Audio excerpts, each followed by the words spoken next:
Hello বন্ধুরা, তোমাদেরকে আরেকটি নতুন ভিডিওতে স্বাগতম। আজকে আমরা ক্লাস 4 আমরা 60 পাতা থেকে অঙ্কগুলি করব।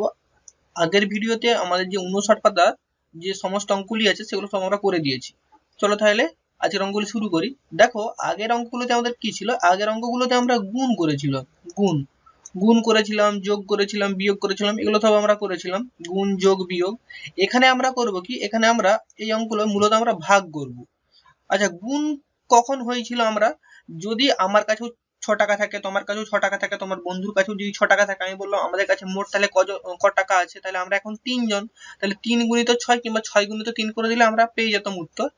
এখন মানে আমাদের ভাগটা কিরকম, হয়তো ধরো বলে দিচ্ছে যে ধরো আমাদের এরকম একটা বস্তাতে আছে, ধরো আমাদের 30টি আম আছে।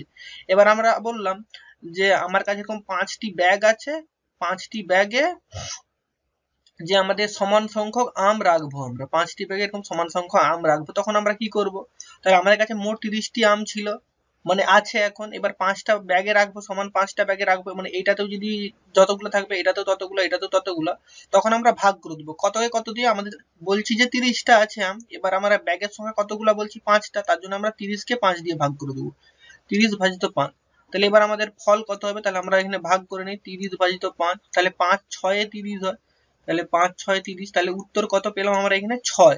তার মানে দেখো, এই ব্যাগেও যদি আমরা 6টা রাখি, এই ব্যাগেও যদি আমরা 6টা রাখি, এটাও 6টা, এটাও 6টা, এটাও 6টা, তাহলে সমান সংখ্যা হয়ে গেল। আবার দেখো, আমি যদি বলি প্রতিটা ব্যাগে 6টা করে আম আছে, তাহলে 5টা ব্যাগে মোট কতগুলি আম আছে? তাহলে তোমরা কি করবে? যে 6 × 5 করে দিবে।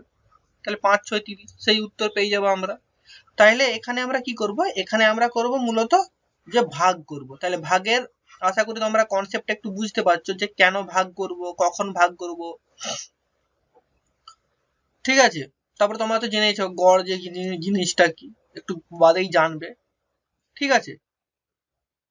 তাহলে আমরা এখানে অঙ্কগুলো একটু বুঝার চেষ্টা করি, একটু কষার চেষ্টা করি। আচ্ছা, এই অঙ্কগুলো করার আগে তোমরা না বুঝতে পারলে অঙ্কগুলো বারবার একটু পড়বে, দেখবে পড়লে তোমরা আশা করি বুঝতে পারবে। 1-2 বার নয়, যদি না বুঝতে পারো অঙ্কগুলো পড়ো, তাহলে তোমরা ভালোভাবে বুঝতে পারবে। এখানে কি বলছে যে দাদুর সাথে বাজারে যায়, মানে আমরা বাজারে যাব দাদুর সঙ্গে। এখানে কি বলছে? আমি গরমের ছুটিতে মামার বাড়ি এসেছি। মামার বাড়ি গেছি, গরমের ছুটি পড়ছে। বলছে 2 সপ্তাহ এখানে থাকবো, মামার বাড়িতে আমরা 2 সপ্তাহ থাকবো। এখানে তিস্তা নদীর ধারে বাজার বসেছে। বাজার বসেছে কোথায়? তিস্তা নদীর ধারে বসেছে। আমি ও ভাই দাদুর সঙ্গে বাজারে গেছি, মানে আমরা মোট 3 জনে গেছি। আমিও গেছি, ভাইও গেছে, দাদু, 3 জনে মিলে মোট বাজারে গেছি। এখানে কি বলছে? দাদু 2 কেজি আলু কিনেছে কত টাকায়? বলছে 28 টাকায় সে 2 কেজি আলু কিনছে। দাদু ক কেজি আলু কিনছে? 2 কেজি আলু কিনছে, কিন্তু কিনছে কত টাকায়? 28 টাকায়।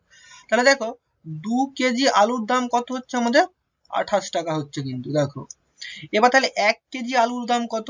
এবার দেখো, 2 কেজি আলুর দাম যদি 28 টাকা হয়, তাহলে 1 কেজি আলুর দাম কত? তাহলে আমরা যদি 28কে 2 দিয়ে ভাগ করে দেবো, তাহলে আমরা উত্তর পেয়ে যাবো। কেন? 2 কেজি আলুর দাম 28 টাকা, তাহলে 1 কেজি আলুর দাম কত? তাহলে 28/2 টাকা, এখানে টাকা হবে। তাহলে এবার 28কে আমরা 2 দিয়ে ভাগ করব, যে ফলটা হবে সেটাই হয়ে যাবে আমাদের উত্তর। তাহলে কিভাবে হলো বুঝতে পারছো আশা করি। আমাদের এখানে আছে কত? যে 28 টাকায় সে ক কেজি আলু কিনছে? 2 কেজি আলু কিনছে। তাহলে 1 কেজি আলুর দাম কত হবে? তাহলে 28কে আমরা 2 দিয়ে ভাগ করব। এটা যদি 3 কেজি আলু হতো, তাহলে আমরা কি করতাম? 1 কেজি আলুর দাম কত? 28কে তাহলে আমরা 3 দিয়ে ভাগ করতাম। এটা যদি 4 কেজি হতো, তাহলে 28কে আমরা 4 দিয়ে ভাগ করতাম। এখানে যেহেতু আমাদেরকে বলে দিচ্ছে 2 কেজি, তার জন্য আমরা 2 দিয়ে ভাগ করতেছি 1 কেজি আলুর দাম বের করার জন্য। ঠিক আছে? তাহলে আমরা এখানে ভাগ ফলটা জেনে যাই। তাহলে আমরা কি করব? যে 28কে আমরা 2 দিয়ে ভাগ করে দেবো। তাহলে 2 × 1 = 2। আচ্ছা, এখানে 8, এখানে কত? 4×2 = 8 হয়। তাহলে 4×2 = 8। এবার ভাগশেষ 0, তার মানে আমাদের এখানে ভাগফল কত বেরিয়েছে? ভাগফল বেরিয়েছে 14। তার জন্য কি হয়ে যাবে? উত্তর আমাদের 14 টাকা। 1 কেজি আলুর দাম 14 টাকা।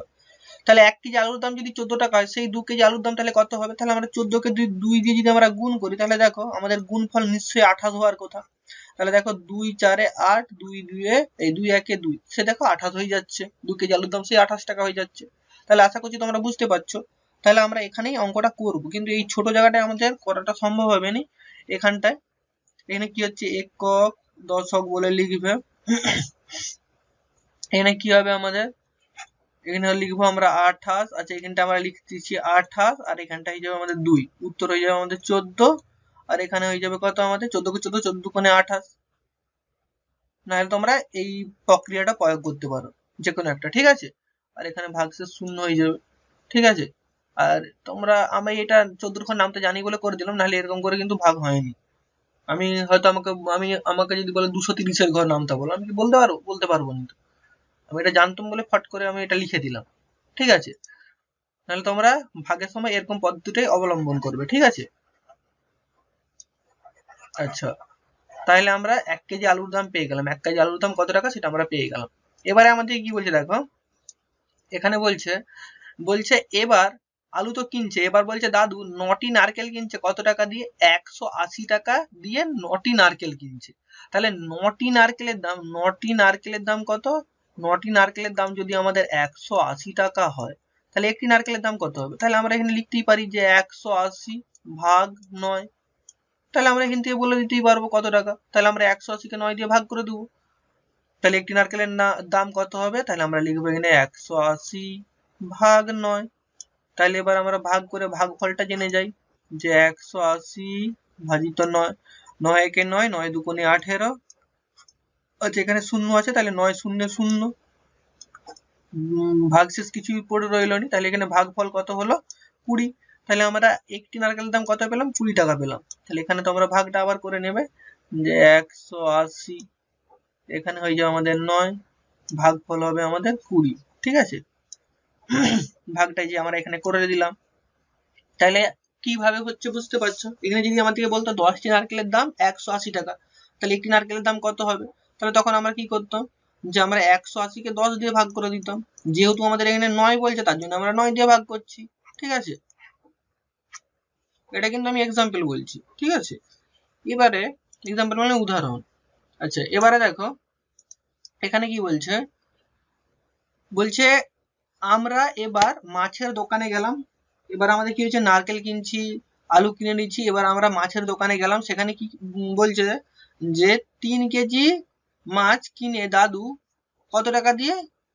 যে 240 টাকা দিলেন। মানে 3 কেজি মাছ কিনতে দাদু কত টাকা দিলেন? 240 টাকা দিলেন। তাহলে 1 কেজি মাছের দাম কত হবে? তাহলে আমি এবার তাহলে হিসেব করে দেখি 1 কেজি মাছের দাম কত হবে।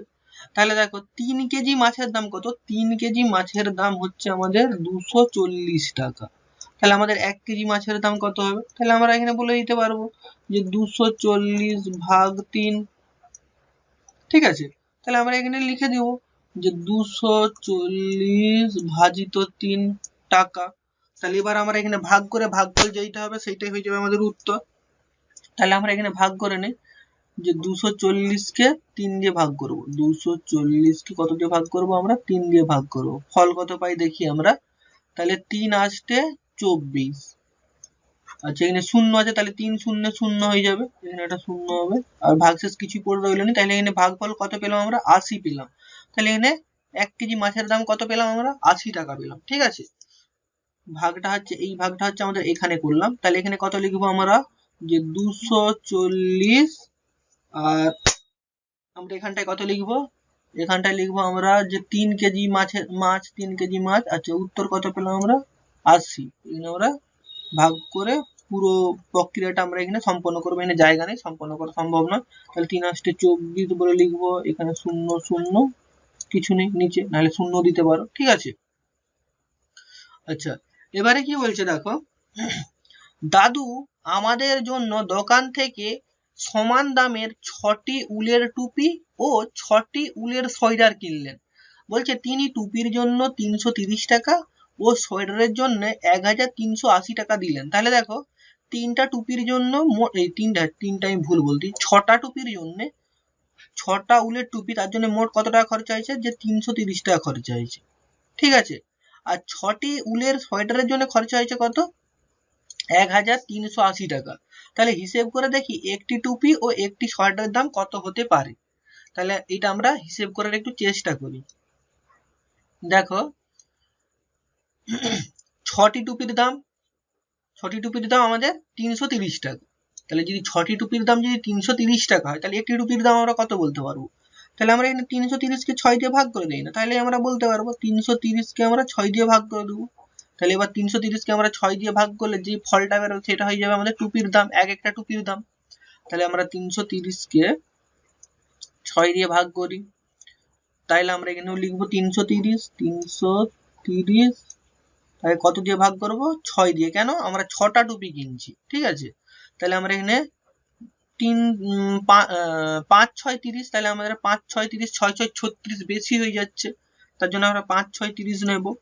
এবার হচ্ছে আমাদের নিচে হবে 3 বিয়োগফল, আর এখানে শূন্য এমনি ভাগের ক্ষেত্রে নিয়মে নামবেই। এবার কি হবে? এবার দেখো 30 কত গাঁটে মিলে, মানে কত নামতায় মিলে? 5 6 30 মিলে, মানে আবার সেই 5এই মিল দিছে। এবার আমাদের এখানে বিয়োগফল শূন্য হয়ে গেল। তাহলে আমাদের ভাগফল কত হলো? ভাগফল হচ্ছে 55। তাহলে দেখো আমাদের 55 হয়ে গেল উত্তর। যে এক একটি টুপির দাম কত? এক একটি টুপির দাম হচ্ছে আমাদের 55 টাকা, ঠিক আছে। তাহলে এক একটি টুপির দাম কত? এক একটি টুপির দাম হচ্ছে আমাদের 55 টাকা।